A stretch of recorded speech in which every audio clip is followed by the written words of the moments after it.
2023년 5월 23일 화요일이 되었습니다.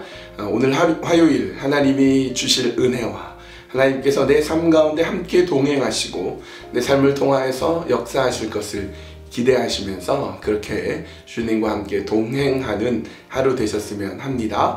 오늘도 계속해서 우리 주의 말씀을 묵상하고 나누면 좋겠어요. 오늘 우리가 묵상하고 생각하고 또 마음에 깊이 새길 말씀은 마태복음 5장 4절에서 6절까지의 말씀입니다. 마태복음 5장 4절에서 6절. 애통하는 자는 복이 있나니 그들이 위로를 받을 것이며 온유한 자는 복이 있나니 그들이 땅을 기업으로 받을 것이며 의에 줄이고 목마른 자는 복이 있나니 그들이 배부를 것이며. 오늘 말씀은 애통하는 자, 또 온유한 자, 의에 줄이고 목마른 자, 이렇게 세 종류의 사람에 대해서 함께 생각해 보겠습니다. 첫 번째는 애통하는 자예요. 애통하는 자. 여러분은 애통해 본 적이 있습니까? 애통한 상태는 어떤 상태를 말하는 것일까요? 뭔가 힘이 있고 억울한데 반드시 되갚아 줄 수 있고 뭔가 할 수 있는 무엇인가가 있으면요, 애통하지는 않아요. 잠깐 울기는 하지만 다시 일어나서 뭔가 실행해 냅니다. 그럴 때는 애통한다고 하지 않아요. 그런데 애통한다는 건 뭐냐면 아무리 애를 써도 아무리 찾아봐도 어떻게 할 수 있는 도리가 없어요. 방법이 없습니다. 그럴 땐 애통하는 것밖에 없습니다. 울고 울고 울어서 어쩔 줄 모르는 상태에 애통하는 겁니다. 예를 들면 사람이 돌아가셨을 때 애통합니다. 왜요? 그 사람에 대해서 내가 해줄 수 있는 게 하나도 없어요. 다시 살릴 수도 없고 그 사람을 만족해 해줄 수도 없고 도와줄 수도 없고 아무것도 못해요. 그러니까 애통할 수밖에 없는 것입니다. 예수님은 그런 애통하는 자가 복이 있다고 말씀하셨어요. 왜 복이 있죠? 위로를 받을 것이기 때문이다. 애통할 때는요, 완전히 무너져 버리고 완전히 다운돼 버리는 아무것도 할 수 없는 상태이기 때문에 애통하는 것밖에 못하는 거예요.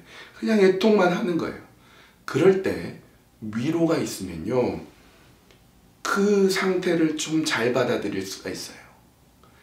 누군가 돌아가셔서 막 애통하고 있는데 아무도 위로 안 해주면 계속 침잠할 수밖에 없는데 누군가 위로해주면 그걸 잘 받아들이죠. 그래서 우리는 반드시 초상집에 가야 돼요. 그 사람을 위로해줘야 됩니다. 사람의 위로도 그 사람을 일으켜줄 수 있는데 주님의 위로는 오죽하겠어요. 그 위로가 다시 일으켜주는 거예요. 여러분은 애통하고 있습니까? 도저히 뭐 할 수 있는 게 없어서 애통만 하고 있습니까? 주께서 위로해 주실 것입니다. 둘째로는 온유한 자라고 했어요. 온유한 자, 좋게 말하면 착한 사람이란 뜻이고요. 좀 나쁘게 말하면 바보예요. 바보 같은 사람. 이용만 당하고 맨날 당하기만 하는 사람. 이런 사람이 온유한 사람이에요. 온유한 자 이렇게 좋게 얘기하고 있지만 무력하고 무능력하고 계속 당하기만 하는 사람들입니다. 근데 지금 이 산에 모여있는 이 사람들은요, 사실은 그런 사람들이에요. 뭐 계속 당하고만 있어요. 뭐 할 수 있는 게 없으니까 그냥 실실 웃고만 있는 거예요. 왜냐? 그들은 바벨론의 포로가 되었고 그들은 로마의 식민지가 되었고 나라를 뺏기는데 뭐 할 수 있는 게 없어요. 그러니까 온유할 수 있는 거 외에, 온유한 거 외에 뭘 할 수 있겠습니까? 예전에 제가 필리핀에 갔는데요. 필리핀 사람들, 특히 빈민가, 정말 가난한 쓰레기 더미에 사는 사람들이 있는데 갔는데요. 이 사람들 정말 온유해요. 정말 착해요. 그런데 바보 같아요. 제가 그 선교사님한테 얘기했어요. 아니, 정부에다가 대고 데모를 하십시오. 데모를 하고 일자리를 달라고 그러고 지금 이게 뭡니까? 이랬더니 선교사님이 그래요. 총 맞아요. 총 맞아요. 이 사람들이 온유한 거예요. 그냥 웃는 것밖에는 못해요. 너무 착한 거죠. 그런데 이런 사람들, 온유한 사람들에게 어떤 복이 있느냐? 그들이 땅을 기업으로 받을 것이다. 땅을 기업으로 받을 것이다. 정말 땅을 기업으로 받을까요? 예전에 제가 고등학생 때, 대학생 때 고향에 있는 교회에 별명이 바보 형이 있었어요. 아주 너무 착하죠. 너무 착해서 시키는 대로 다 하고 막 그런 형이 있어요. 사람들은 뭐 착하다라고 하는데 사실은 뒤에서 바보라고 놀리고 그런 형이었어요. 근데 나중에 몇 년 뒤에 보니까 제일 실속이 있어요. 이 형이야말로 정말 예쁜 형수님과 결혼을 했고 좋은 직장을 다니고 뭐 재산도 모으고 괜찮더라고요.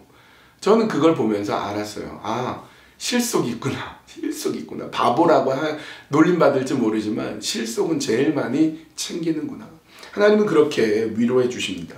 세 번째, 의에 줄이고 목마른 자. 무언가에 줄이고 목이 마르다면 배부르지 않은 거죠.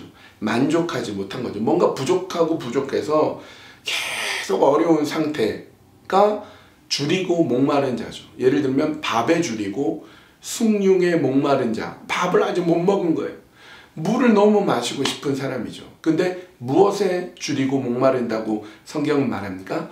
의에 줄이고 목마른 자. 의가 뭘까요? 한마디로 얘기하면 하나님이죠. 하나님에 대해서 줄입니다. 하나님에 대해서 너무 배가 고파요. 하나님에 대해서 목이 마릅니다. 그런 사람은 어떻게 된다고요? 배부를 것이다. 배부를 것이다. 왜? 하나님이 그를 만나 주실 것이기 때문에. 하나님으로부터 받는 은혜가 없고 하나님으로부터 받는 체험이 없고 하나님을 알 수가 없고 하나님에 대해서 너무너무 목마른 사람이 계십니까? 그 상태에 계속 계십시오. 그거 포기하지 마십시오. 아, 하나님 없나 보다 하고 후를 털고 다른 데 가지 마십시오. 계속 의에 줄이고 목마르십시오. 하나님에 대해 줄이고 목마르십시오. 하나님이 곧 여러분을 만나 주실 것입니다. 그렇게 예수님은 우리를 위로해 주시고 약속하시고 배부르게 보여주실 것임을, 배부르게 해주실 것임을 우리에게 말씀을 통해 보여주십니다. 이 시간에 기도할 때 애통하며 온유하며 의에 줄이고 목마른 자로 살게 해주십시오. 아니, 어쩌면 우리가 그런 상태에 있을 텐데 그 상태에서 하나님의 복을 누리게 하여 주시옵소서. 애통하고 또 온유하고 또 의에 줄이고 목말라 있다면 하나님의 위로와 하나님의 인도와 하나님의 역사하심을 기다리는 자가 되게 해주십시오. 그렇게 기도하시고요. 오늘은 어려운 분들을 위해서 우리 함께 중보하는 시간입니다. 육신의 질병과 아픔으로 고통당하고 있는 분들 생각하시면서 여러분 두 손을 모아 주십시오. 어려운 분들을 위해서 함께 기도하시면 좋겠습니다. 기도하겠습니다.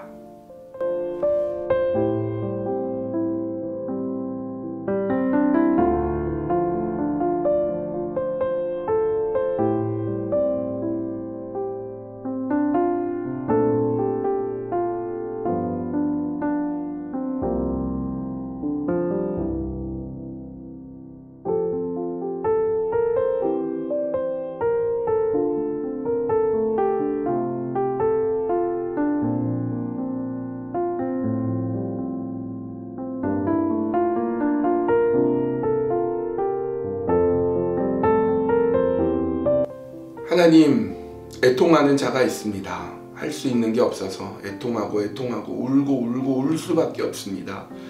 그러나 하나님의 위로를 기다립니다. 하나님이 위로하여 주시고 그 속에서 다시 일어날 수 있는 힘을 더하여 주시옵소서.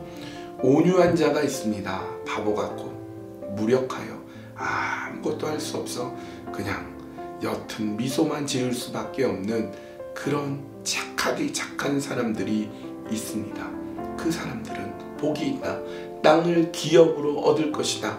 그 약속의 말씀을 믿고 의지합니다. 하나님께서 놀랍도록 역사하여 주시옵소서. 의에 줄이고 목이 마른 사람들이 있습니다. 하나님에 대해서 배가 고픕니다. 하나님에 대해서 목이 마릅니다. 주님, 외면하지 마시고 만나 주십시오. 배부르게 하여 주시옵소서. 오늘 우리 가운데 육신의 질병과 아픔으로 인하여서 고통받고 괴로워하고 힘들어하는 분들이 계십니다. 주님, 하나님, 치료의 손길을 보여주십시오. 회복의 손길을 보여주십시오.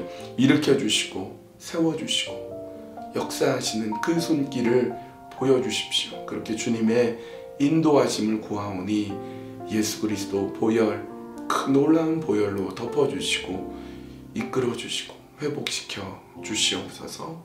예수님의 이름으로 기도합니다. 아멘. 오늘 주께서 주신 귀한 하루의 삶을 또 살아갑시다. 애통하며 또 의에 줄이고 목이 마르며 온유하며 그렇게 오늘도 화이팅하는, 그렇게 오늘도 주님과 동행하며 그렇게 살아가는 여러분 모두 되세요.